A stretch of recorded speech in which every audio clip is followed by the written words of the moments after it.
To have your attention, I'd like to go ahead and call the Osceola County School Board meeting of Tuesday, August 6th to order. If you would, join me in silencing your cell phones. We begin each meeting with an invocation, which today will be led by Pastor Jim Book. If we can get Mr. Booth, who is a member of his church, to contain himself, we'll move forward. I was just letting him know this is the pastor of his church. Oh, okay. What better name? That's right. Pastor Book from the Kissimmee Christian Church. Our Pledge of Allegiance will be led by Randy Shatera. Our mission statement by Tammy Otterson, followed by our translation services with Belinda Reyes. Belinda, okay. All right, if you'll all join me in standing. Pastor Buck. Father in heaven, it's just good to be here as a governing body, as last-minute plans and details will be made for yet another school year. And this is kind of a interesting and exciting time for our county because we launch another year. So, Father, in a few days, there'll be hundreds of buses on the road. There'll be hundreds and hundreds of teachers in classrooms all throughout Osceola County, and thousands of students, Lord. And we just come to you right now as we embark on another year and ask for guidance, safety, wisdom, patience, a high level of understanding. Lord, in light of all the things that take place in our country that we just can't control, we know that you are in control, and we come to you now and ask for safety. Put a hedge of protection around every one of these schools, Father, and these students and these teachers. In Jesus' name we pray, amen. Thank you.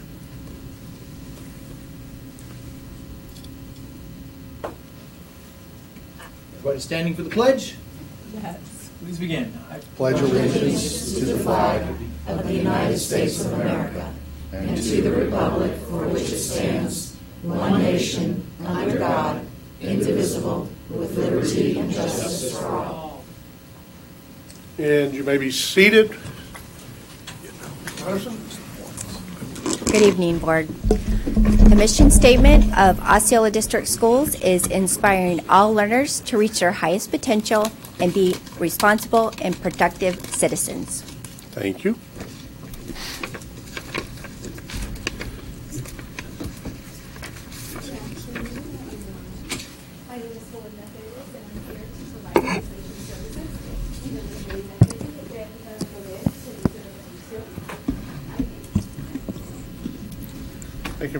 Thank you very much.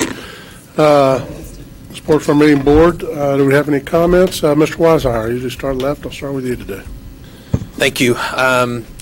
Since we met last week, I'll just comment on, and I'll be brief because one of you guys may want to touch as well, but the opening of Neo City Academy, the ribbon cutting there, it's just a great school, great opportunity, and there's so many exciting things happening. You may touch on Harmony and what's going to happen later in the week, but just thank you to Dr. Pace and the leadership team and our facilities department, everybody that's worked so hard over the summer to make sure that these final details are put in place so that we can open up on time. I'm going to come Randy as well. I know that the bus drivers have been doing their runs and working through all that, and you know that the logistics of moving all of the students across this district is of top priority to this board, and we've talked a lot with the superintendent, and she has as well, about making sure that we have clean and smooth operations when it comes to that. So thank you. I know you've been working hard over the summer to make sure everything's lined up. So I'm excited for another school year. I'm grateful for all the work that happens in the off year, if you will, while you guys are working and planning, collaborating, and coordinating and doing all the details that it takes to make sure we have a smooth launch. When students show up, they won't necessarily understand or recognize that all summer long people have been working really, really hard to make sure when they show up things are ready to go. And that's not just the people I'm looking at in this room, it's people across this district, including the staff and the teachers have been at schools over the last number of days getting ready, getting their classrooms ready, and really thinking and considering about the impact they're going to have on the lives of so many students this upcoming week. So I'm excited for the next school year, and I'm grateful to work with this team. Yes, just want to say welcome back to the teachers, welcome back to students on Monday. I have a This is a year special for me because my wife is going back to the classroom. She'll be starting at Harmony Middle School this year, so it's special. She's went back to work. Well, she's been back to work for a couple weeks, but officially yesterday. So, and I also have a student in high school, a student in middle school, and a student in elementary school. So, a lot of fun, a lot of fun this year, I guess, if you want to call it that. As much fun as 14-year-old daughters can be that are entering high school. But no, I've got good kids, and mainly because they have a great mother. But I did want to say thank you to the Osceola County Farm Bureau, Osceola County Cattlemen's Association, Silver Spurs Club, Moss Construction, Mr. Thacker, Tom Booth, and little Thomas Booth for cooking. Those organizations supplied the steaks. Moss supplied all the side items, and we fed the staff for the first official day of work at Harmony Middle School. Principal Talimko came to me a few months ago and asked if we would do that, and these organizations always step up when asked, and it was a great first day, and I know the staff was very appreciative. Dr. Pace was there as well. The school looks great. Thank you to Moss. Again, thank you to Mr. Thacker. And I call Thomas, he's the taste tester because he likes to sit outside and just eat the meat as it comes off the grill. But no, we had a good time, and we'll be there again, as you alluded to a little bit earlier, Mr. Weisshire. We'll be there on Thursday at 3:30 for the official, I guess you'd call it, grand opening, and then we'll have open house following that, which I'll be there as a parent. So with that, welcome back. Yes, briefly, I want to share something on the record, and it has to do with the school that we just celebrated opening today, the Neo City Academy. I couldn't help but really be in awe. It's just an amazing piece of engineering, architecture. It's just a beautiful school. And I have no doubt that it's going to be staffed with the best this county has to offer, great teachers, great principal, administration, everyone very excited about the prospects and, the possibilities. But I was thinking, I was like, wow, you know what? When I was in high school, this wasn't even expecting anybody's it wasn't even imagined that it was possible to have all this technology, a net positive, building that actually is going to produce more energy than what it spends.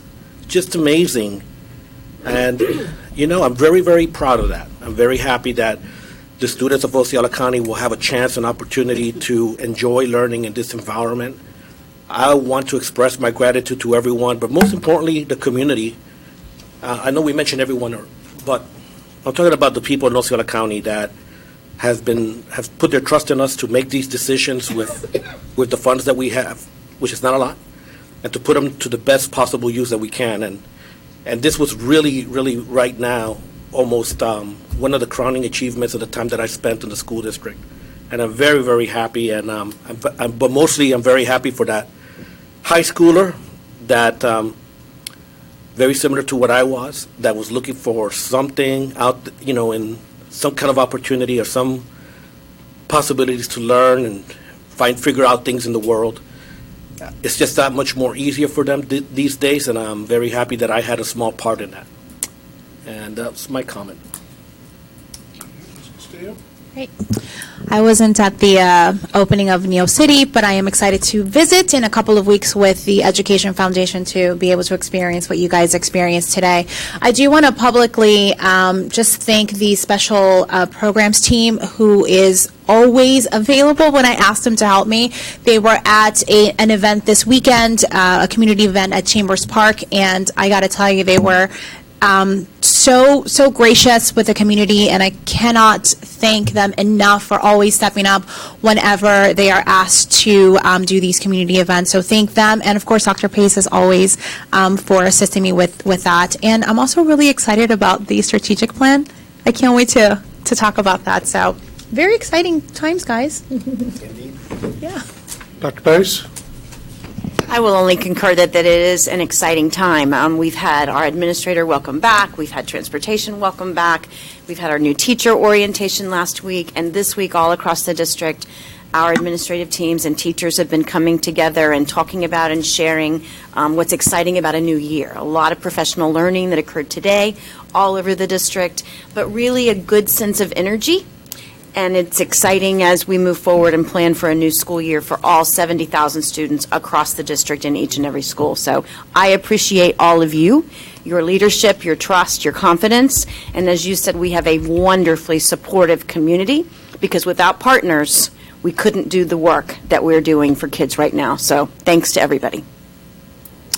Thank you, and I'll just, everything's pretty much been said, but welcome back to everybody, and I too am very excited to have kids back in next week. So, with that, Dr. Pace, you have a presentation? I do.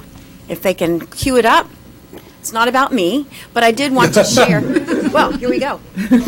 Okay. Hang on just a minute. This year, our theme is all about believing. Believing in our students, believing in our teachers, believing in one another to do great work. And I know that as both a teacher and a principal, and then as a district leader, I've often had a chance to really witness and observe and experience the power and potential of belief. Our kids know when we believe in them. Our kids know when we have doubts or don't expect that they can do all that they can do. And the research is very, very clear that belief, those high expectations, are critical in helping our students achieve their fullest potential as responsible, productive citizens. So I want to share with you the message that we've been sharing and will be sharing over the course of the next few weeks with our teachers, with our support staff, and with our community. Because I believe in our team to get the job done for kids, and they believe in each other, and the power is just truly amazing. So Tammy, hit play. 2019-20 school year. I am proud to say that our focus in the Osceola School District remains constant. We believe in each and every student, and we aim to show it by providing our very best effort to our entire student population every day. I strongly believe in public education. Vibrant public schools are essential to the economic, civic, and social health and prosperity of our community, and our schools need your support to continue to do great work. Our public schools have achieved historic high graduation rates. At the same time, we have the most rigorous academic requirements to ensure that students are college and career ready. The best part is that our public schools welcome all children and people who want an education. I firmly believe that our public education system is a great equalizer, and that it provides people with the ability to control their own destiny. The success of our Osceola County schools is grounded in the people who support them. Our dedicated teachers and staff, administrators, parent volunteers, school board members, and you, people throughout the community who take extraordinary actions to make a difference in our students' lives. The Osceola County School Board is preparing to launch a new strategic plan that will guide our work moving forward for the next 3 years. The new strategic plan will include goals and strategies for academic success, talent management, fiscal responsibility, community engagement and governance, and a new goals have been established for school safety and security. This reflects our board's continued focus to ensure we are addressing the needs and interests of both internal and external stakeholders, while also responding to continued emphasis on keeping our students and our staff members mentally, emotionally, and physically well. Our students need you to believe in them, and they have amazing potential. It is up to us, all of us, to help them reach it. I encourage you to take the time in the school year to tell our community that you believe in public education, in our students, in our teachers, and in our schools. There is no better time to demonstrate your support for our public schools. The work that we collectively do every day to serve every child every chance with excellence is more important than ever in a competitive and changing world. It is up to us to channel the collective belief in our students and each other so that we can reach even greater heights of achievement. To further this powerful movement, we invited several teachers to tell students that they believe in them. Take a look at what happened.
and I chose you, and I picked you.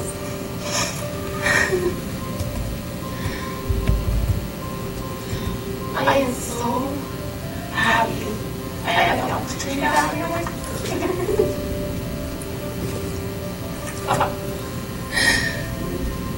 You have made such an impact on me here. I watched you grow from a mild manner, quiet girl, to this beautiful, blossoming leader in my classroom.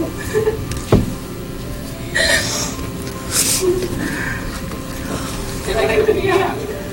The way that you kind of have overcome things, and you know, being everybody's only water, like you can't do this, you can't do that, and being able to want to play college football, that just truly is a testament to you for all the hard work that you do.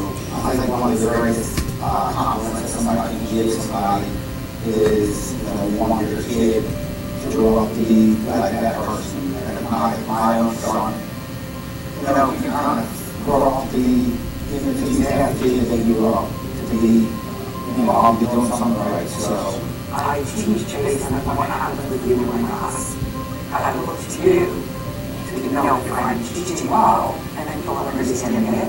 You'll always give me 110% every single day, which makes me want to teach my best for you. I believe in you being a woman, as an artist, as a human being. And every day I see you as a second period, then I'm reminded of how different the world is. You have the emotion, but I know that through all the years, we will have some difficulties. I know that your personal life affected you and also your academics. And I was telling you, come on, you can do this. Come on, fight. Folks, you can do this. And then you came out stronger. You're the reason that I go to work every single day to teach you and do this. And I'm so proud that you're part of my life and part of my class. And you are always pushing yourself further and you are always pushing yourself to go beyond your limits, which you think are your limits. You're always pushing yourself beyond your comfort zone. And my goodness, when they said pick someone and you were the first person out, you just inspire not just me, but your classmates. And you make me want to come to school every day. You motivate me to come to school every day. You're the best teacher that I can be. And your enthusiasm for learning has made a shining example for others to follow. With your positive attitude, with your humility, and with your desire to learn your joy, you are teaching other students. You're a very strong woman. And I know that you face a lot of challenges of the heart. And you had to overcome a lot of things that adults can't even overcome. Those things are very hard and they get heavy on you. And it's a lot to overcome. But I see you doing that. And so as we go into your senior year, I really want you to take every obstacle, every disappointment, every challenge, every heartache, and lay it down and step on it. And just begin to build your future. And I want to be there with you on the journey as you turn your life into something so amazing, so beautiful, and bless other people the way that you blessed me as your teacher. And that's why I believe in you. I believe in you, little girl. I always have and I always will. And I just want you to know that I believe in you, and I love you, and I am so proud of you. I chose you because I believe in you. you gave us a chance today. You know, I was just hoping to give me for the last 4 years. You've been like a father figure to me. I love you for that, and having my dad with me is just, I had you to rely on and stuff, so I just want to say thank you for all of that.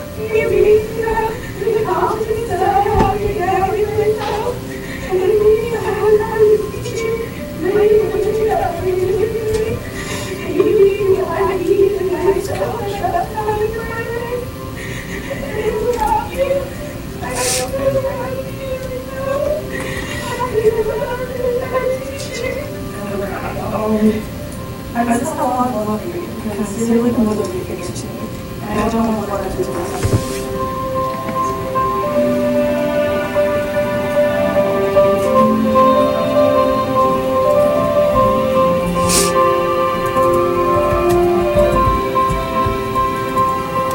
I believe in myself. I believe in myself. I believe in myself. I believe in myself. I believe in myself. I believe in myself. I believe in myself. I believe in myself. I believe in myself.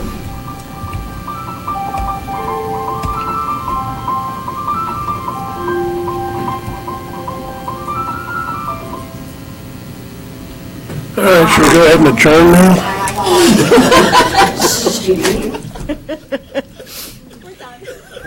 So I will share with you that no matter how many times I've watched the video, it still brings out the emotions in my heart because it's such a reminder of the power and potential that we have in the students that we serve.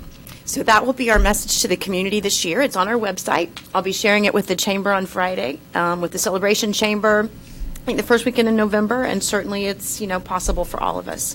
But the message went to all of our teachers on Monday. I shared it with our new teachers last week, and I asked them, I begged them, this is my ask, believe. And on the roughest day, sometimes you have to fake it. Fake it till you make it. But never lose sight of how important that belief in our students and the work that we're doing is each and every day. So thank you, Mr. Chair and members of the board, for that opportunity to share. And I just want to say something real quick. I think that's why it's so important to have somebody that sits in that chair who's been in the classroom before. I think that's why it's so important to have principals that have been in the classroom before because they get it and they understand it. So that video is great, by the way. Awesome.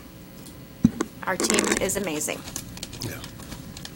Chairman, I was just saying, I don't know if Ruben's in the back or not. He's not. He's out today, but Ruben, he's amazing. again, produced a phenomenal video package for us and does such an exceptional job of communicating our messages across the district, across the community, and does such an exceptional job in his work. Couldn't be more grateful for him also. It's the entire community relations team. That's true. That is true. Kudos to you guys. Great job. No, I thought that was a wonderful movie. Yep. Really, very good. It is a great story. It's probably great to the five of us, particularly because we know of your passion, and we know that does come from your heart. And when people have disparaging things to say about public education, they should watch that and see what's really going on. So We're going to do our best to share the message. thank you very much. Brings us, board, any other comments on it? Brings us to the public comment portion of the agenda, and there are yellow sheets in the back if anybody wishes to address the board. I do not have any, but I just wanted to give anybody an opportunity if they wish to. If not, we will close the public comment portion and board. Bring on to the approval of the agenda or agenda modifications. We have a removal of item 12.01 off of the agenda. Are there any other changes or modifications to the agenda? Terry? Did you? No. Okay. Okay. Okay. No, I have none. And Tim? Board, your pleasure A then. motion to approve the agenda with the removal of item 12.01. Second. I have a motion by Mr. Booth with a second by Mr. And all the consent items. To approve the agenda with the removal of 12.01, as well as approving the consent items. Any further discussion, board? Hearing none, all those in favor signify by saying aye. Aye. Opposed, like sign. Motion carries 5-0. Thank you, and that will bring us to our informational agenda items. Dr. Pace, back to you. Thank you, Mr. Chair and members of the board. As you know, last board meeting, we talked about and finalized the goal statements for our new strategic plan. Since that time, my team has been busy working on many strategy profiles to help make sure that our activities and metrics meet the expectations of this board. I wanted to share with you just a few of the opportunity areas that we've identified in our path to an A. We know that in science, we have been stagnant since 2015-16, and we rank 45th out of 67 districts. We also know that math continues to be a challenge for us, both in terms of achievement, learning gains, and lowest 25%. While we have shown improvement, we remain below the state average, and our ranking out of districts is 55 out of 67, 53, and 53. And then our college and career acceleration. While we've made great gains, 5 points since 2015-16, the state average is 62%, and this last year we had 49% of our students demonstrating college and career acceleration, ranking us 52 out of 67. This has been particularly concerning to me and the rest of the team because in middle school acceleration, we rank 8 out of 67 districts. So we know that in high school we have work yet to do in this particular area. While 2 years ago we achieved the AP Honor Roll, since then our participation has continued to increase but performance has remained constant. So we're working at how we can attack that. Other opportunity areas include the performance of our ELL and our ESE students. We are showing some improvement in ELA and math, but not nearly the amount of improvement that our students deserve when we talk about all means all. So how are we going to get there? This is really about our strategic plan and where we go in academic success. We know that, and you'll see in Strategy 1A, a guaranteed and viable curriculum is critically important to make sure that our students have opportunity to master the standards at the appropriate level of rigor for their grade level across the curriculum from classroom to classroom. So that if I'm taking algebra at Osceola High School or Osceola County School for the Arts or St. Cloud High School, I have the same opportunity to be successful on that Algebra 1 EOC as an example. So this summer, the team has worked rigorously with teacher teams to design new and improved curriculum unit plans and formative assessments that are all on our website for teachers to use. We'll be front-loading this information with our content area coaches, both literacy, math, and science, in our schools each month so that we can then support our professional learning communities across the district in improved implementation. As you know, you made the decision to support our recommendation to purchase new and improved math curriculum because we've known that even though the state is tweaking the standards a little bit in math, it appears that it's going to be what we expected, which is minimal, and our older math materials were completely outdated for the rigor of the Florida standards. We have more improved standards-aligned science and social studies curriculums over the past 2 years that have been purchased that we know need to be implemented with fidelity, as well as we're implementing new and improved writing professional development, not just for our ELA teachers, but across content areas. And we've made the decision, board members, to move away from iReady. As you well know, the correlation was just not strong enough to warrant that investment in reading and in math. The new materials have an online component that includes diagnostic materials and formative assessments.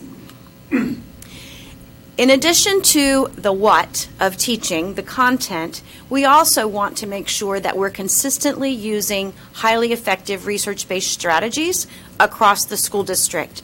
So our mantra this year for our classroom teachers is going to be read, write, talk, and solve. We want to make it simple. We want to make it to the point.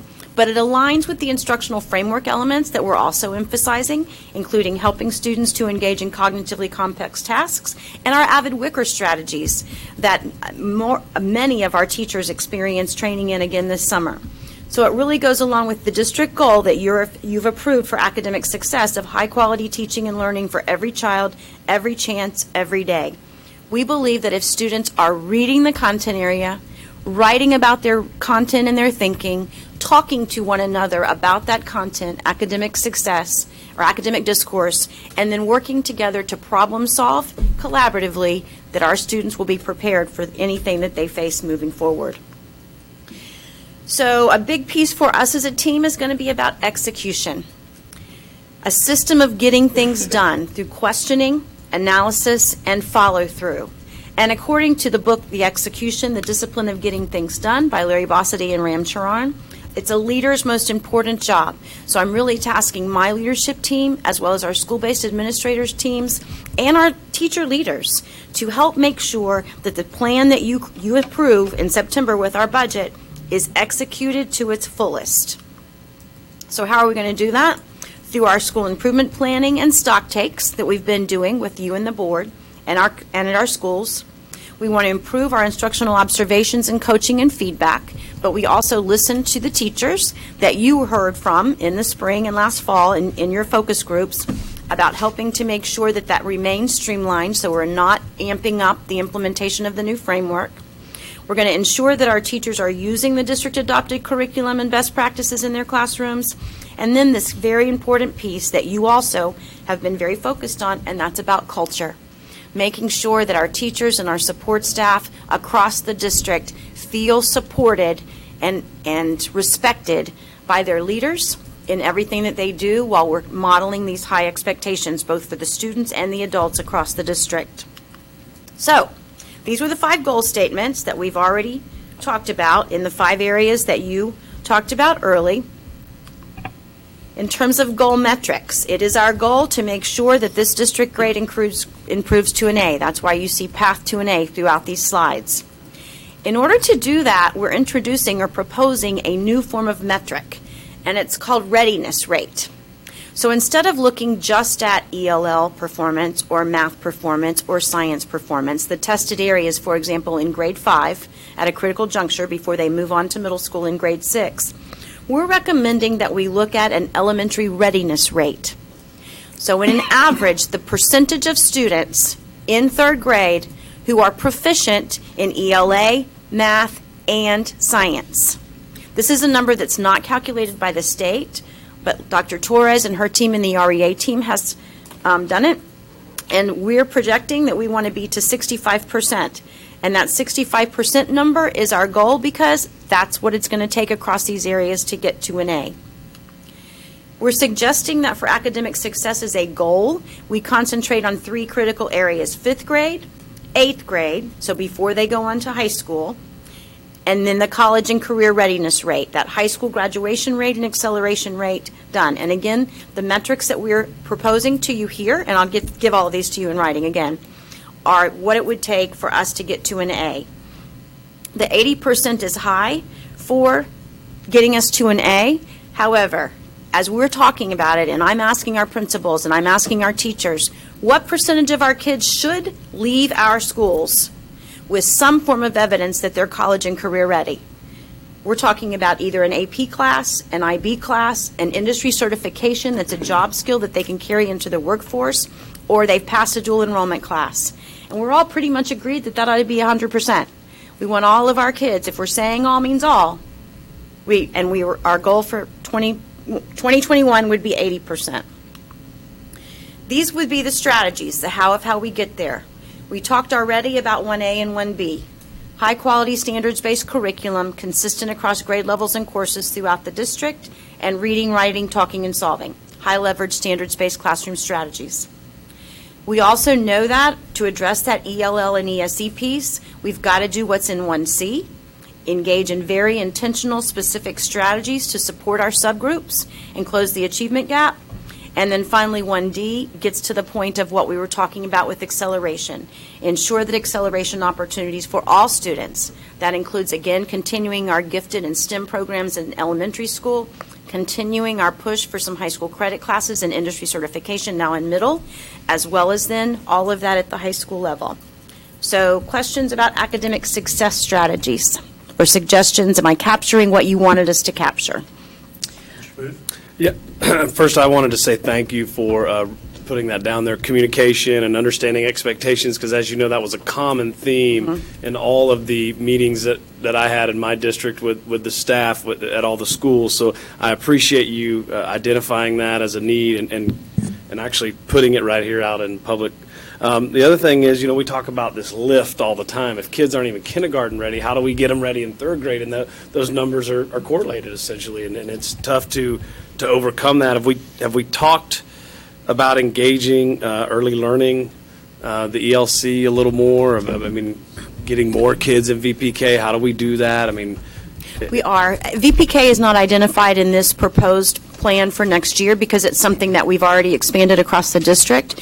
But our strategic plan doesn't mean that we're going to stop doing the things that we've already built into the program.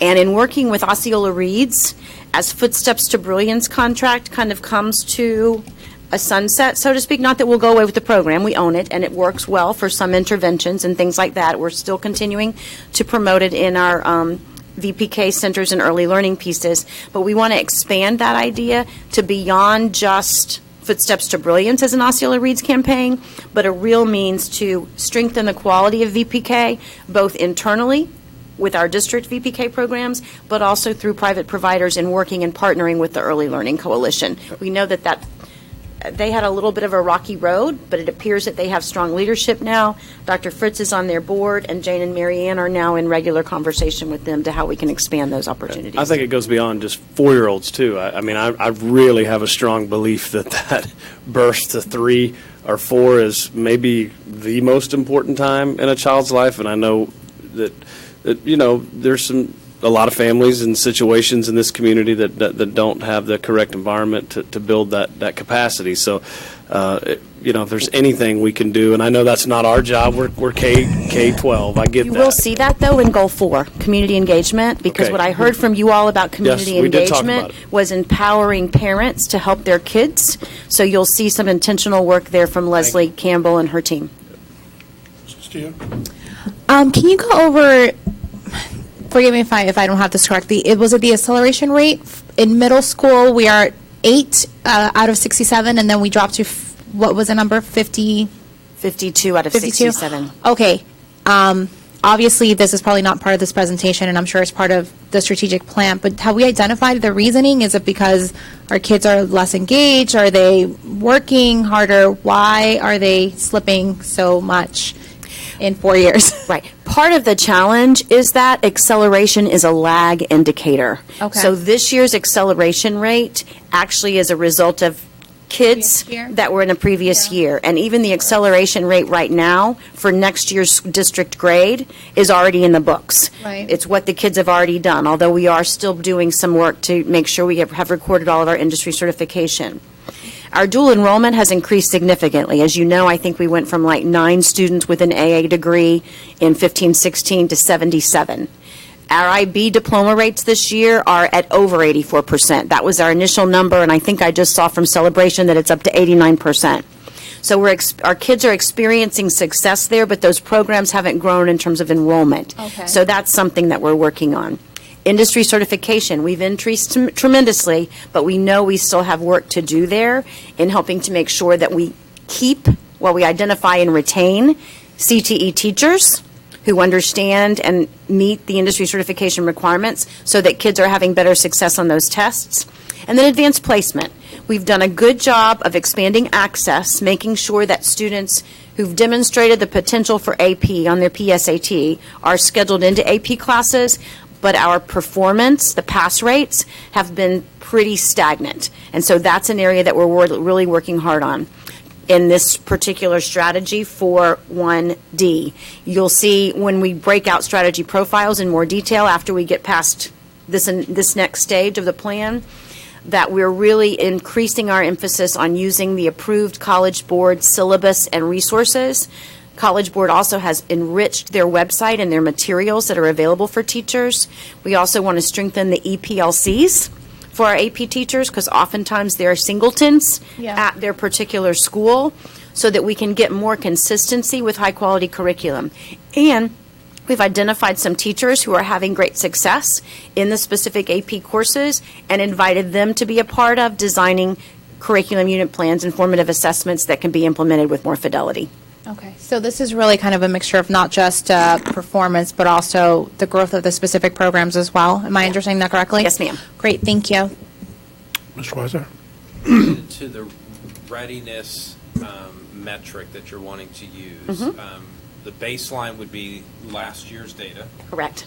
We have prior year data to work against though as well, or is it a new methodology that you're looking to use to develop that score and that ranking? It's a new method. We wanted to make sure that we were measuring ELA, math, and science without making the plan too complicated, and we felt like we really want all of our students to be proficient, especially when they're leaving those critical junctures of 5th grade, 8th grade, and then graduation. And I know it'll sound silly to ask this, but that Doesn't know that silly. is a scientifically proven approach to identifying the growth that we need and those important leaps and gaps that are in place? It is based on the research of critical junctures. When students are making that transition to 6th grade and then to 9th grade, you often lose students off the map, so that's why we chose those particular benchmark years, milestone years. And Dr. Torres and her team are very talented in their statistical analysis. And it'll all start with the state-reported data of ELA pass rates, math proficiency, science proficiency, and then it's blended. And I'd like to sit with her, but I'd like to really understand the Okay. approach to that, and then be able to look and correlate that back to other data that we have previously. Because, part of it, yes, we can look at, okay, this is our new approach moving forward. But I think for our benefit as a board, it's also looking at that long-term trajectory and what we've been doing. And short of having that, we won't be able to have that far enough look that I think we're going to be able to need, and all of a sudden we'll have a new measurement that we have to work against. And certainly the purpose of this is to get your feedback on those types of things. What I will have Leah do first is to go back to 15-16 for what that readiness rate is in 3rd, 5th, or 5th, 8th, and graduation, so that you have that trajectory, and then certainly schedule time for you to talk about it. And if you want us to use more specific state-reported numbers, we can. It's just a matter of how that develops and moves forward in the plan. Yeah, and for me, I don't care if it is or isn't, the state-reported numbers. I want the most effective tool to identify and to evaluate how we're doing. Right. But I also want it to be a tool that everybody understands and can align with, and has the buy-in to know that this is what we're doing and why we're doing it, and that we as the governing body have the ability to look at that and correlate it back to other measurements that we've been using in the past for greater understanding of all of it coming together going forward. That makes sense. I understand. Anything else with Goal 1? I think you're good. Okay. Don't hold it against me, Mr. Thacker, if people have questions. That's right. He told me my evaluation was depending on the length of this presentation. So. We do, for goal metrics for talent management, we've identified teacher turnover. We know that that's a critical piece, and it's been a concern of both the board and the superintendent and our school-based leadership team. We want to annually increase satisfaction with professional learning opportunities and experiences, something that was a recurring theme in your listening to our visits, and annually improve instructional culture index score. Remember, this fall, board, we will be implementing the TNTP Insight Survey. Now, for that, we don't have past data.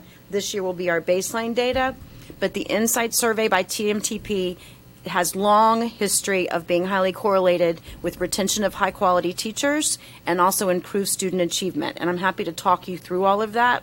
There are specific questions related to both professional learning, evaluation, support from their principals, and it all comes together in an algorithm for this Insight Index. And so I'll be able to explain that in more detail to you, but I feel like these are good, solid, research-based measures, again, that we want to continue to track and support. How would we do that? Go ahead. Sorry. Go ahead, Ricky. I got a question, too. So 15%, that doesn't mean anything to me, because if every county around is 15%. The state average or the national average is about 16%. So we're below. So Very barely.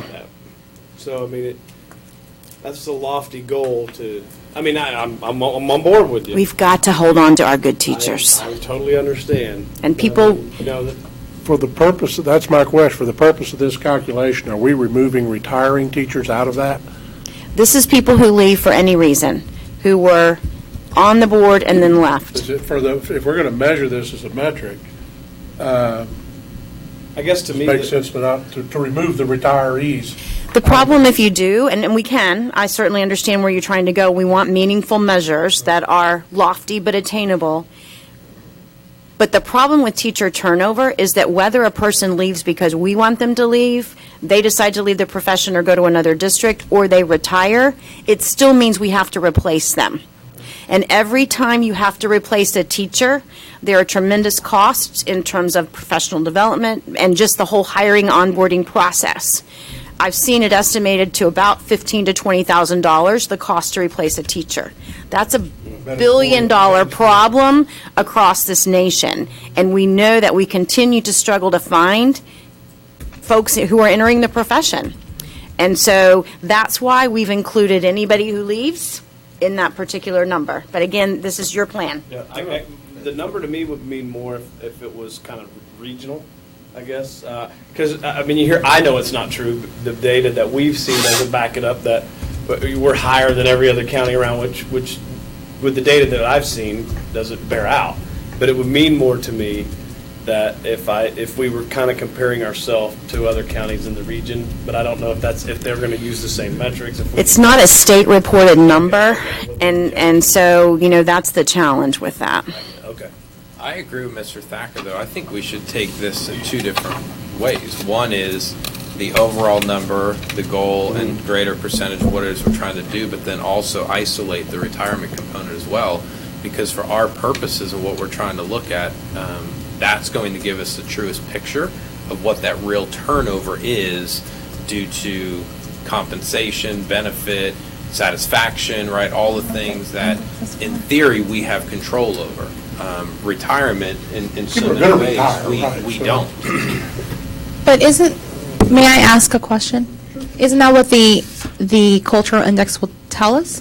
Isn't that part of why we're doing it, so that we know, and that would be a yearly, I guess, survey that they take? Yes, every fall. What about an exit interview? I know I've asked this question a couple times. Do we have any data now, or would this be the first time that we're actually implementing this kind of survey? We have some exit data survey, and I'll happy to have Mr. Phelps kind of sit down with you and share what we've been getting.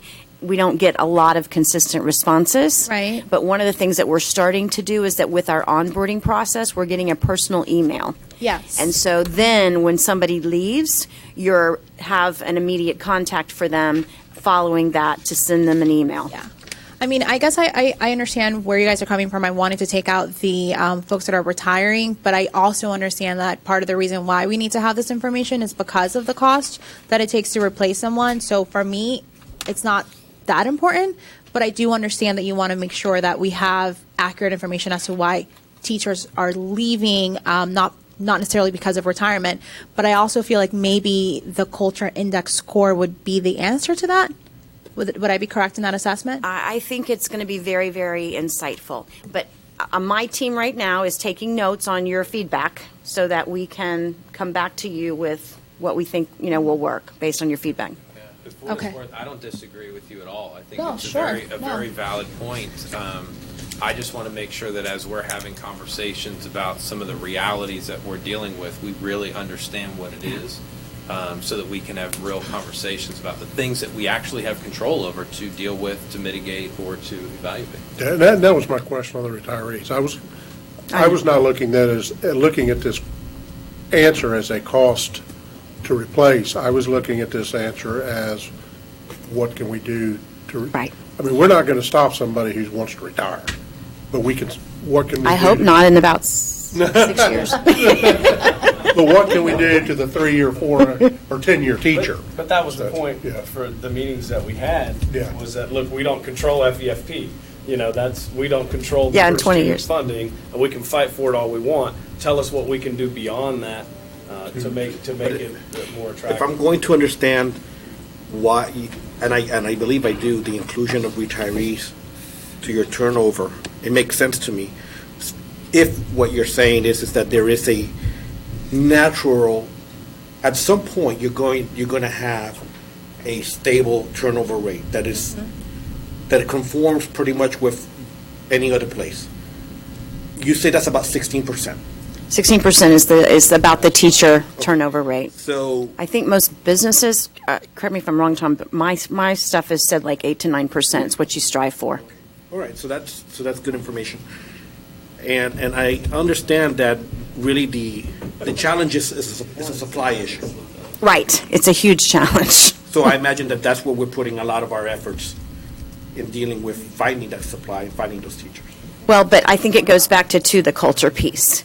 Most people don't leave a job because of, the kids are, quite frankly, even the money, although that's part of it, they leave a boss. They leave a place that they don't feel supported and respected and have an opportunity to grow and develop as a professional. Sometimes they leave for, greener pastures, or sometimes they Well, leave. and we have folks who are leaving out of state, who are going out of hand. There's always going to be some natural turnover. But And the that's more what we I can really do want. to make people feel supported and respected in the classroom and on the bus and wherever else they're working in our school district, that's the stuff that we can control. Yes.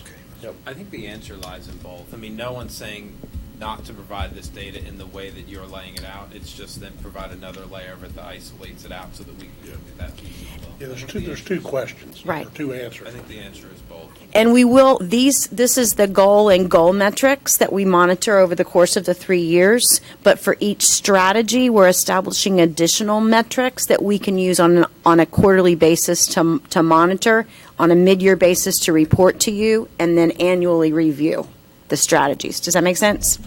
So you have the goal metrics, the strategy, and the strategy metrics. And if we don't decide as a state or a nation to invest in public education and our economy continues to get stronger, you're going to actually, it's going to be better just to keep that number from not going over 20. Like, Yes. you know what I'm saying? Like, it may be good that it doesn't just go to 25. Mr. Booth, I believe You may be I good to believe keep it at 20. we're there. I believe that's the situation right now. So just from what I read, online and everything, there really is a serious supply issue.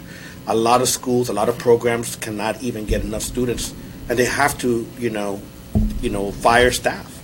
They just don't have the students taking, these majors in the universities. It's a tough gig. I mean, you're asking somebody to do 4, possibly 5 years of college, and without a lot of growth potential on the back end, and that's just not the way that to me, the professions should be designed. No. But I'll get off my soapbox now. So the goal metric tells us what we want, or the goal tells us what we want to accomplish, and the metrics tell us what we want to accomplish, how we're going to measure it.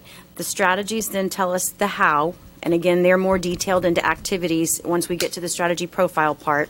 But for talent management, we want to attract quality candidates to decrease employee vacancies. It's not just teachers, although I am proud to report that as of today, we have a driver for every route in transportation. We want to provide high-quality professional learning that's aligned to individual and organizational needs, and then to continue to develop and retain our workforce to reduce turnover of high-quality employees. And the activities in 2C are primarily around our mentoring program, mentoring and coaching through the TSL grant. So those are our talent management strategies as we propose them. Okay? Okay? Fiscal responsibility. These are some goal metrics. A financial condition ratio. This is basically the amount of money that's going toward the classroom and also our long-term fiscal sustainability. Right, Sarah? Okay. So kind of like fund balance kind of a thing. We want to reduce our energy consumption, and these are baseline benchmarks according to the state average, and we want to reduce the medical claims expense. Okay?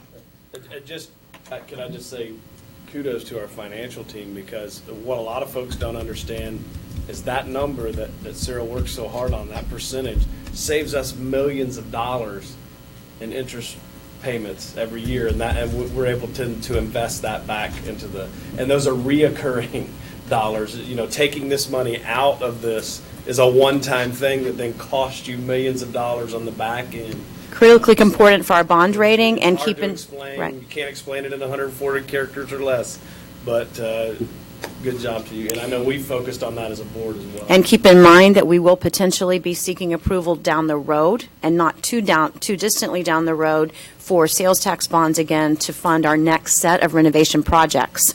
As Michigan Avenue and Denjon and then St. Cloud Middle School move forward, you've got Gateway and Oxa down the list.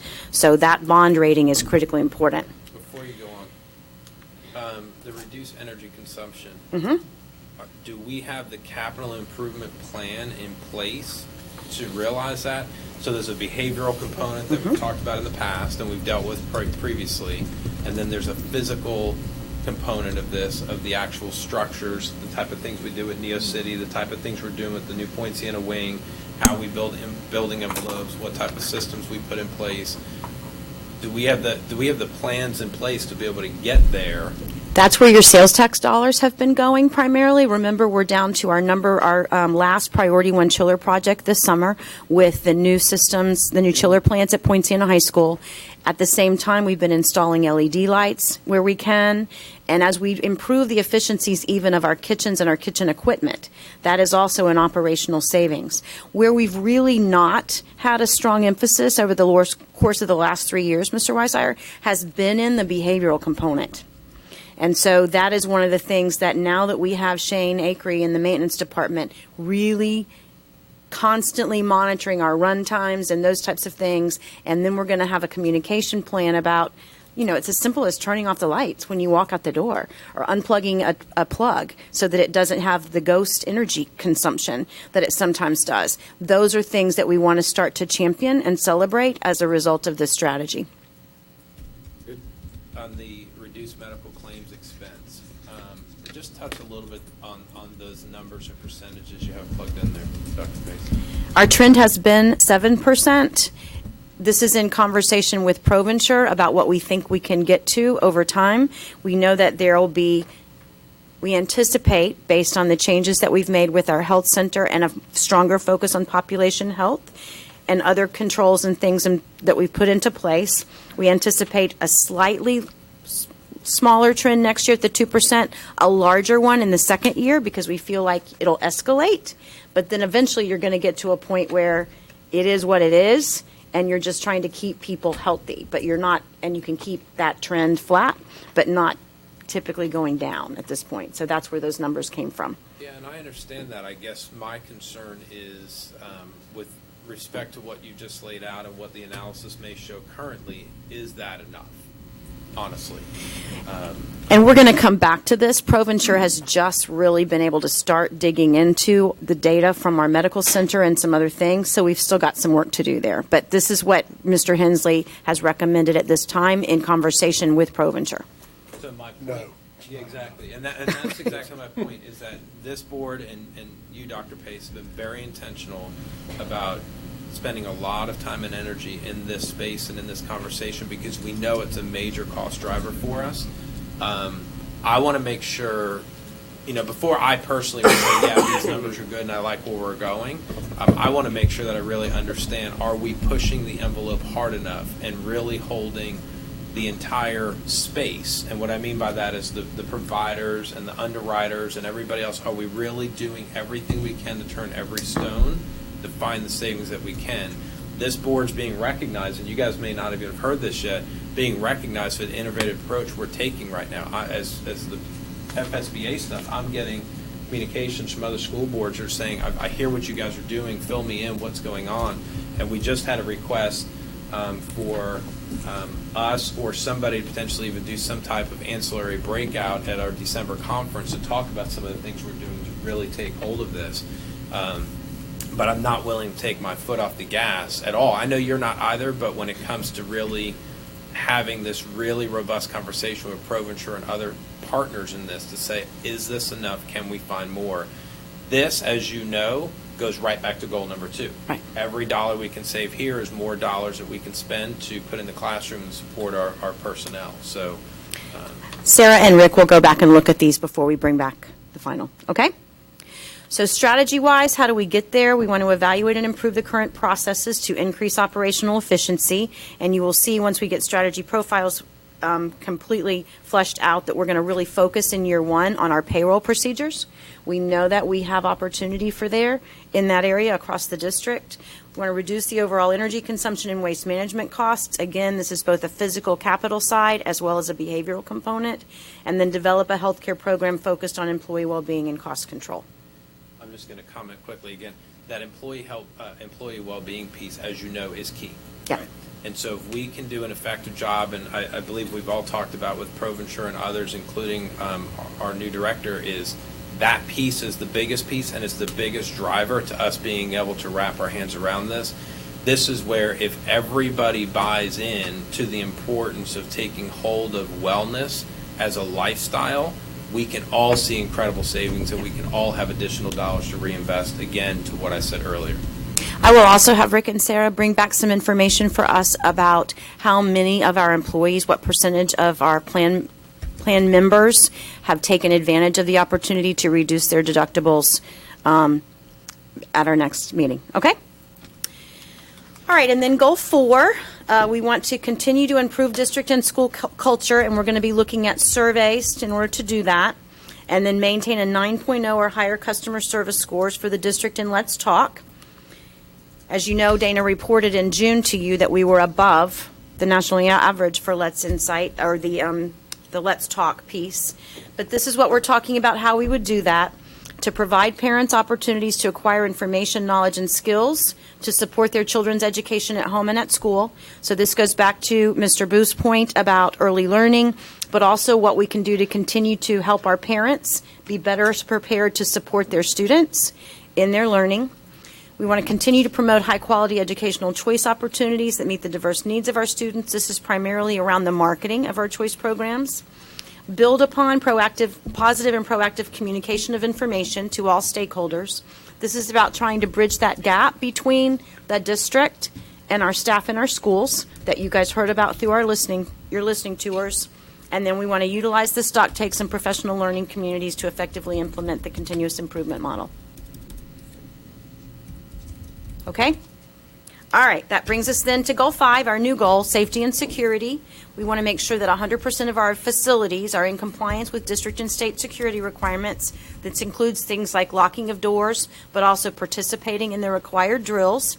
We have a new system in place where they don't have to fill out a form and file it in the SharePoint site. Instead, our Roland Borg phone system will actually record drills, so it'll be much more effective for Mr. Shatera, Mr. Yates, and Mr. Gould to monitor. We want to really look at student absenteeism, because we know that student safety and staff safety is not just about keeping the doors locked and keeping bad people out, but also about keeping more and more of our students in school to address their mental and social and emotional well-being. We want to reduce the number of days of out-of-school suspension by 2%. That doesn't mean we're going to allow kids to run amok, just like we didn't this past year, but instead to look at other ways that we can improve behavior, improve discipline, and yet keep kids in school, because if they're not in school, they're not learning.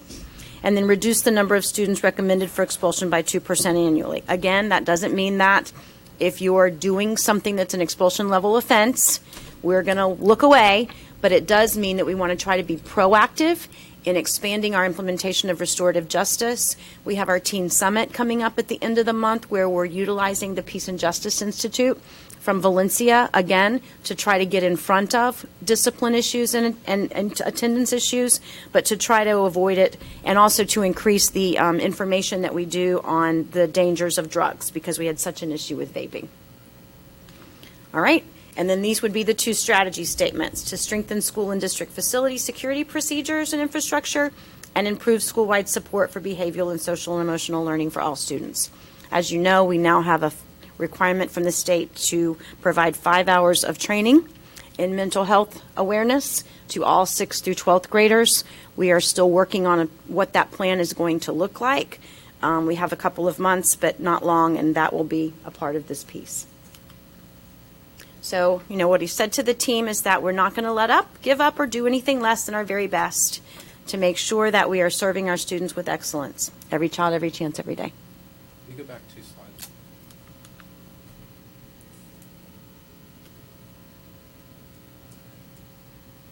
Thank you.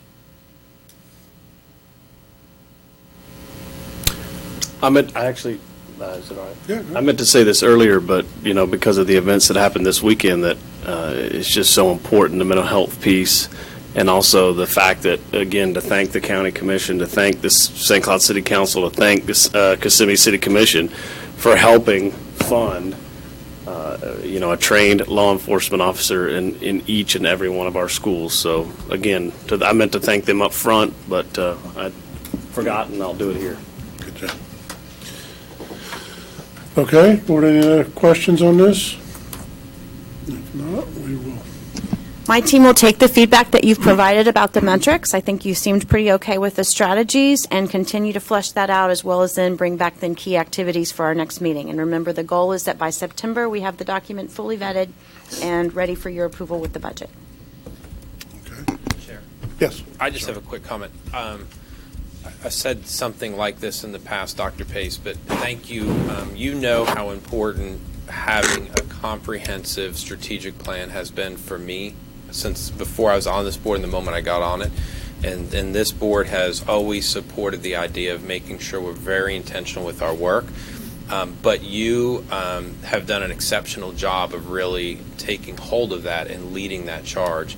And your mastery around this conversation and driving the work and then holding everyone accountable to delivering and measuring I'm incredibly grateful for it, and I have nothing but the utmost respect for you and the way that you're building and modeling exactly what the board has said we're looking for and we need. So kudos and thank you. I appreciate your feedback. And if there's anything else that you have individually that you want to share, don't hesitate to reach out to me. Okay. And that's all for me. You good, board? Yes, thank We'll you. move on to PFM and our financial performance here. I'm sorry, I could have let you go before that and I'm got sorry. you out of here. That's no problem at all. I'm actually glad I didn't have to go right after that video, because I don't know if I would have made it through. I have my oldest will be in kindergarten on Monday, so I can only hope that the board, staff, and teachers of Seminole County are as dedicated as you all are. Well, you need to They're move not. down here. They're not. That's right, they're not. You need to move on down here. And Dr. Pace, may I have the clicker from you? Oh, I apologize. You certainly may. I'm happy to hand over the clicker. All right. So good evening. Again, my name is Jason Heumann from PFM Asset Management. We're the investment advisors to the school board. So I'll be very brief this evening. I'll have a couple slides on an economic overview, and then we'll look at a few details of your individual investment portfolios. So we'll start off here with which side do you like? That side looks better. We'll start with thank you very much. GDP growth going back to 2014. You can see the GDP has been on an upward trend. Particularly last quarter was quite positive at 3.1%. Rolling four-quarter average of 3.2% of growth. That's very strong. On the right side of the page, you'll see the taupe bars representing forecasts of economic growth going forward. Q2 projected to be about 1.8%. Slight slowdown. Last year we had the corporate tax cuts that played a big role in increased spending. And then this year we have the trade tensions with China, which is bringing some of the expenditures down as our trade activity with China has decreased. First reading of the 2Q number has came in a little bit higher than projections at 2.1%. So growth is still continuing to be strong. If we move on to the next page, you may have seen last week that the Fed reduced the Fed funds rate by 0.25 percentage points or 25 basis points. A lot of that was due to the slide on the left, the inflation measurement. The Fed likes to use the core PCE index, which is the taupe bar there, for their measurement. They're looking for a 2% inflation rate. You can see by the taupe bar that has been under 2%. We crossed over briefly midway 2018, but still lagging. So the Fed, to spur economic growth and to try to get ahead of these the trade tensions with China, has decided to reduce the interest rate. And that will affect your portfolios as you're invested in high-quality fixed income, which in the short-term space is very closely tied to the Fed funds rate. Next page here, just a kind of a graph of what the Fed's thinking. You'll see that kind of the main point here is that rates will be going down. They're projected to go down. The green line represents what the market thinks rates are going to do over the next 3 years, 2019, 2020, and 2021, and then further out long term. So we had the one rate cut last week. The market's actually pricing in 2 more rate cuts. Chairman Powell, the Fed chairman, did come out and say that this one cut was a mid-cycle adjustment. He was not as positive about 2 more rate cuts as the market expected him to do, which is why you may have noticed that the stock market was down quite significantly in the past week. And then China devaluing their currency this week didn't help either. So how does that affect your portfolio? We'll go one more slide here. This is your surplus fund. This is the high-quality, short-term fixed income invested in a 1 to 3 year strategy. Key points of this page is that you do have a very high-quality and very much diversified portfolio. 68% of the portfolio is in U.S. Treasuries, and then we also have some corporate credit exposure, federal agencies, and municipal bond exposure. On the left-hand side, you'll see the market value for this surplus portfolio at the end of June, which is $106.8 million. Yield at cost, which is the yield earning in this portfolio, 2.32% at the end of June. Average credit quality of AA, that's a very high credit quality portfolio. Next page are the returns for the surplus fund. I'll direct your attention to the 1 year number here. Your portfolio over the past 12 months has returned 4.1% compared to the benchmark return of 3.96%. And for those of you who watch your retirement plans, that may not seem like a big number, but to us in the fixed income world, over 4% is a very strong number for the fixed income high quality bond market. If you look further out to the right, going back to the inception of the portfolio, you'll see that your portfolio has outperformed the benchmark consistently going back to inception.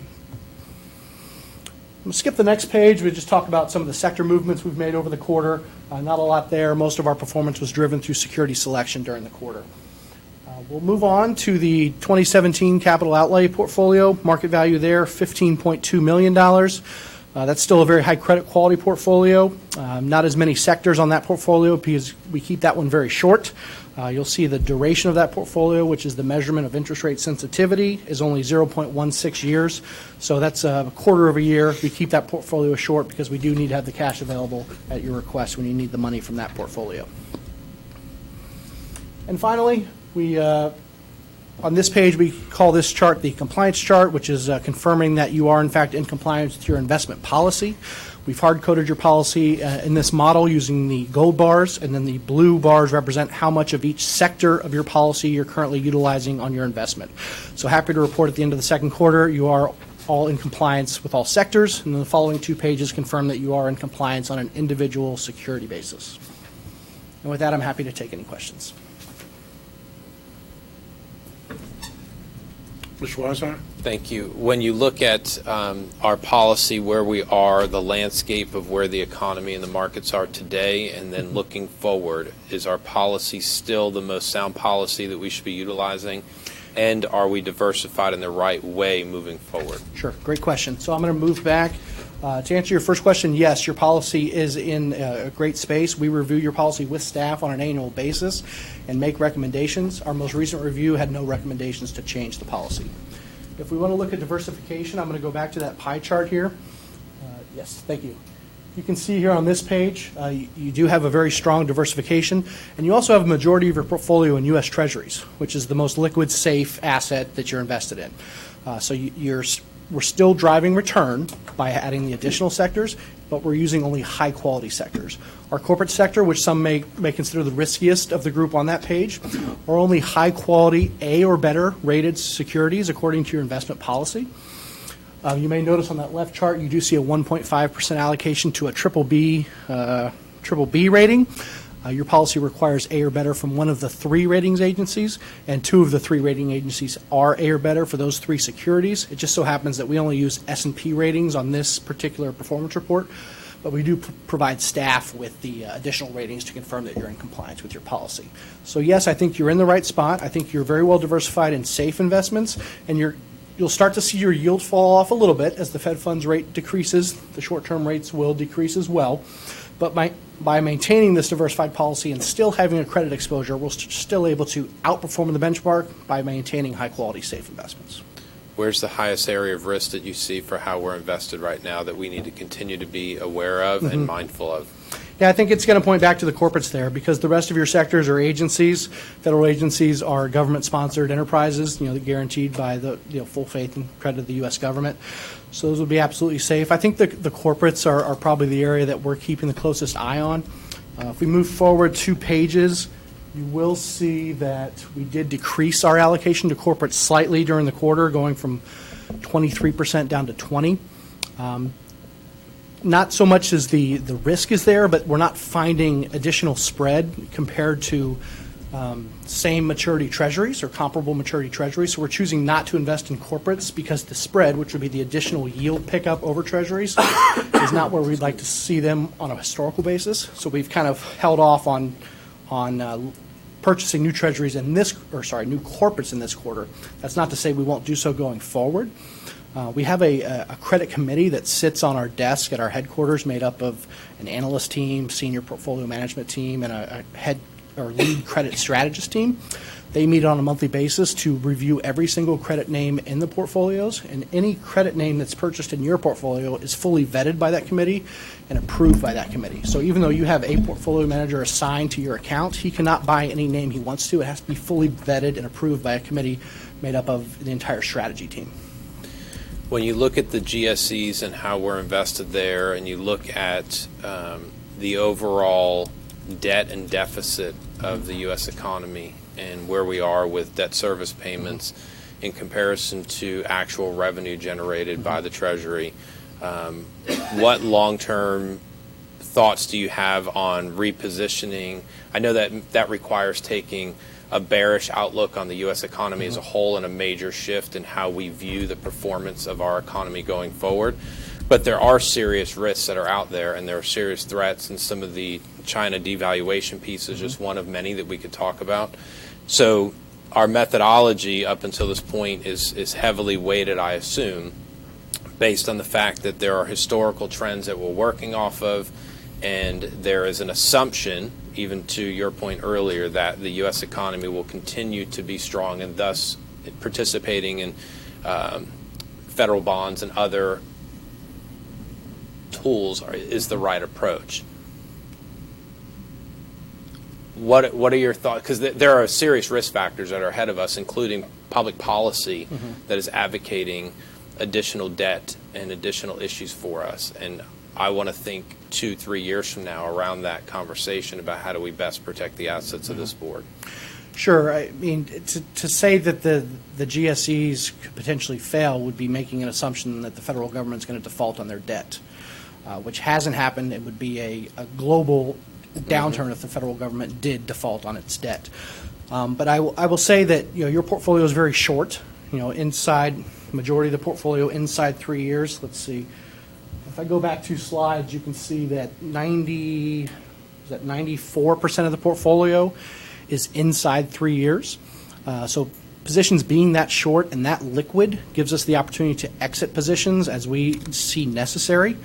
So I think we'll continue to maintain positions in the federal agencies, but if we got to any point where we thought the United States had a chance of defaulting on the debt in the future, we would definitely exit those positions ahead of any type of negative action.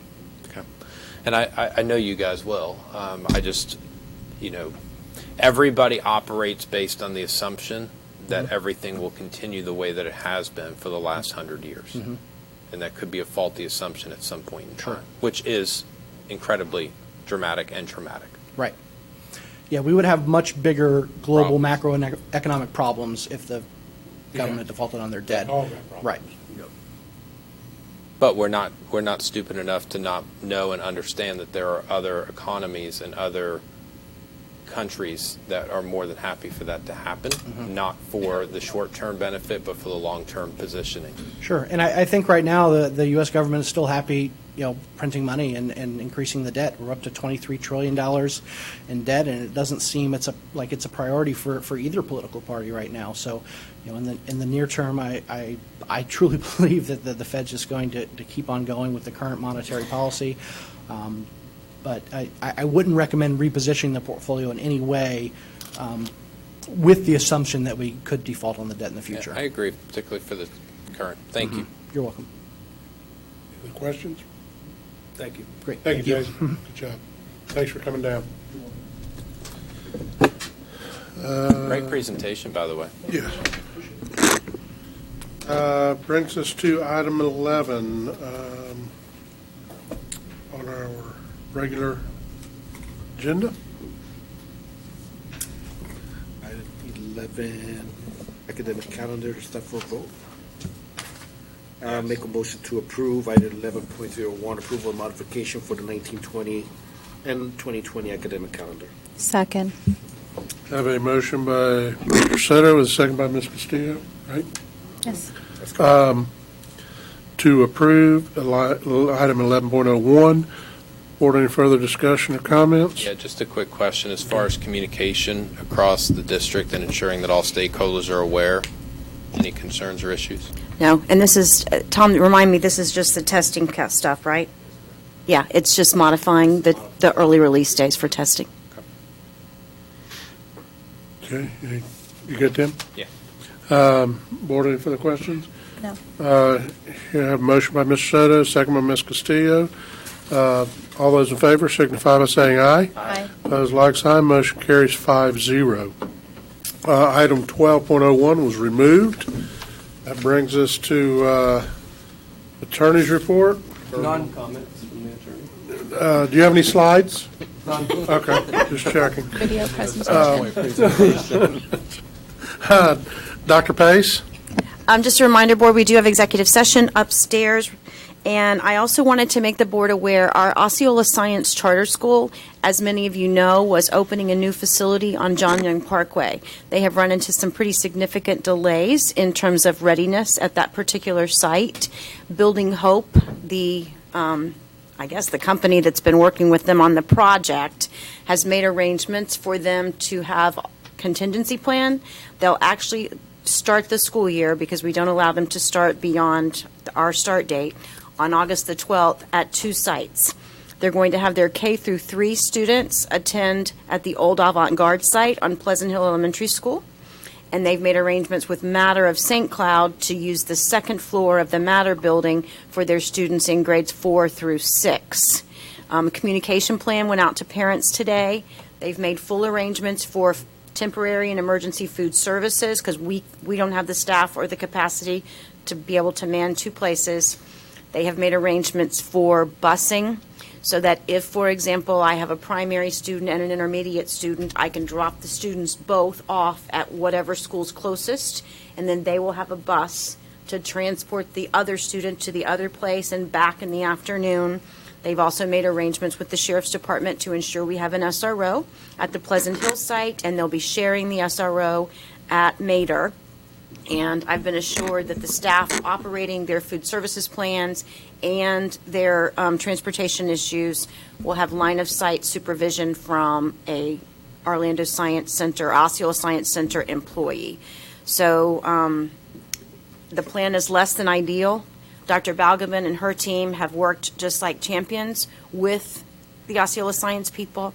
They run a very high-quality program, so we're trying to be supportive, but I just want to make you aware. But I have informed them, and they have guaranteed that they will put a telephone hotline in place for the next few days and all of next week to communicate directly with parents who have questions or concerns about it, and we'll continue to monitor the situation. Dr. Pace, the SRO at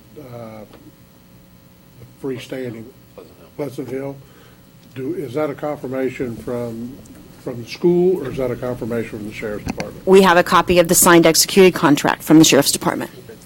How long is this transition plan going to have to be held in Do we place? just not use this anymore?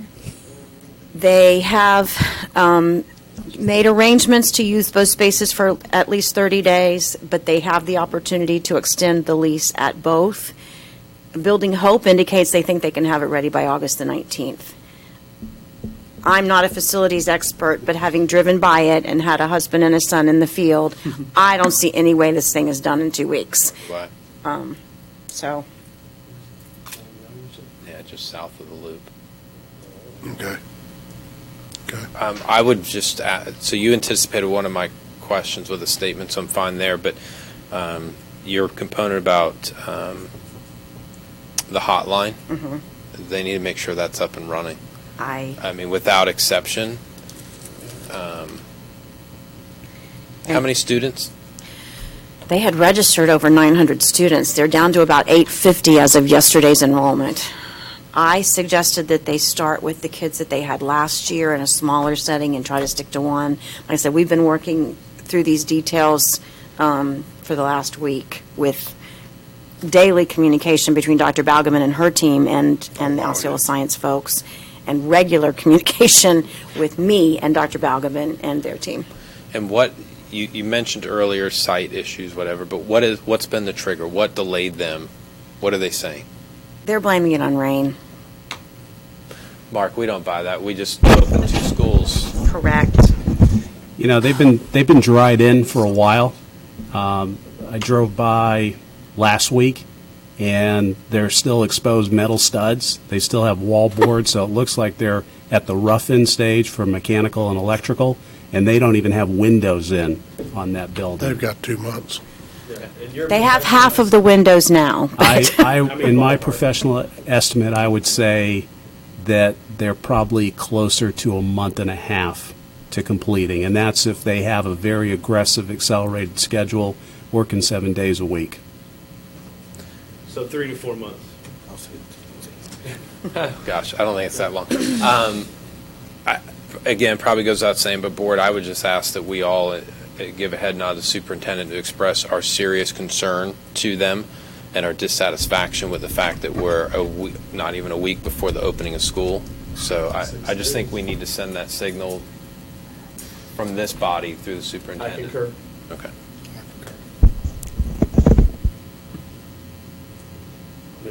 Understood. That message has already been conveyed, but I will echo it as coming from the board. Figured it had. Okay. Dr. Pace, anything else? No, sir. Brings us to the board comments, and I've got a couple comments. And one is, we had talked briefly at the workshop on getting I don't know if it's an intergovernmental meeting, but a meeting with the county commission possibly. Yes. Ms. Castillo, you weren't here for that, so we just kind of held that back until you got here. So what we're trying to do is have a meeting with the county manager and with the county commissioners on some of our capacity projections and that sort of stuff. And we wanted to kind of maybe give a couple dates. That's why we wanted you to possibly be here. Do we have, we were looking at September, right? Yes, sir. Mid-September? Okay. Are we thinking The 10th. morning? When are we, is this during the day or night, or what are we thinking? They didn't say what I would. Better for you in the Perhaps. evening? I mean, it is, but I can plan around it, so what, I know that you guys have a more flexible schedule than I do. No, that, we'll work with you We too. do have a board meeting on the 10th. Yeah, we have yeah. So you think we could do it like earlier in the day? That's what you're saying? So I was thinking. But I am sensitive to that as well. It's a good point to make Yeah. sure we can work. I mean, what about the following? I mean, I think this could be a pretty important meeting. Okay, we have a board meeting on the 10th. We don't have at 5:30. Is it possible to do it at 4 as a workshop? I don't see a workshop on my schedule for that. This might take more time. That's my concern, is Okay. more time. Okay. What about the following Tuesday, the 17th? I'm out. You're out. And then September's out. Beyond the 17th?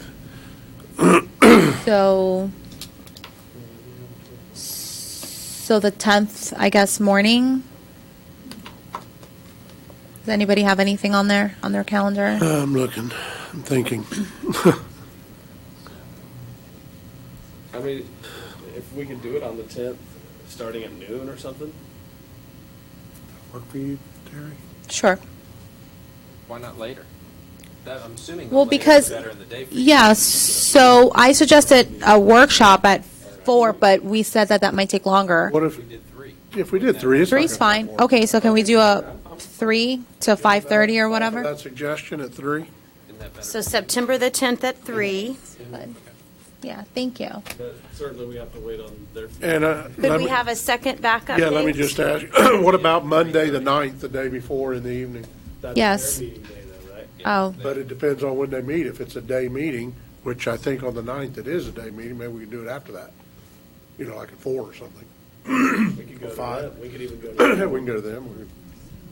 Terry, what, yeah, that's fine. So, Sir, you have the Central Florida Coalition meeting that day. that's in the morning, Okay, yes. yeah. So you're talking No, about that- I evening. was said at the end of the day.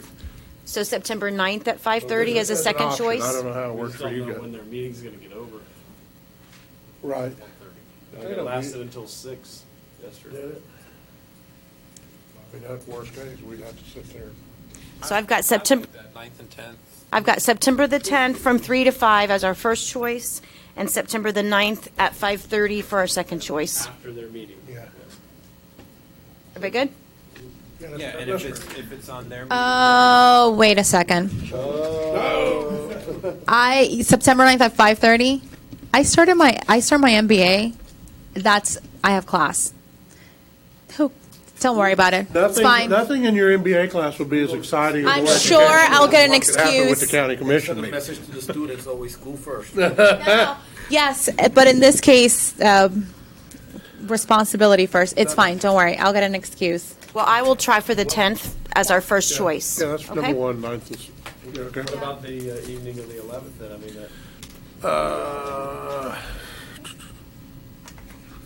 I have a total water authority meeting at 5, but we could do it at 6:30. Yeah, I like the 11th. That's never mind. I'd have to be a little later. I can do it. Patriot Day.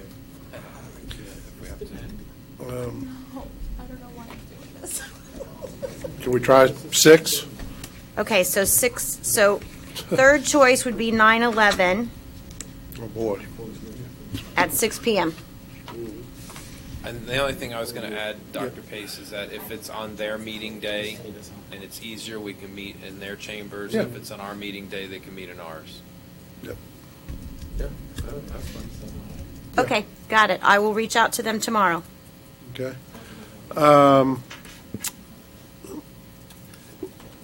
Another item, I'm hoping that soon, next meeting maybe, we will bring the high school student back that sits with us. Does it, Yes, I've already reached out. Charlotte Gleason's already in touch. The next school, I believe, up is the Professional Technical High School, so they're on it. We just have to get students back okay, I to don't do know that. what- But I don't know what the board thinks, and I know it's summertime, but since we don't have that many meetings in here and that many people, and somebody might be able to do it, somebody not, but I don't know why we have to stop them in the summer. I agree. If it works, Okay.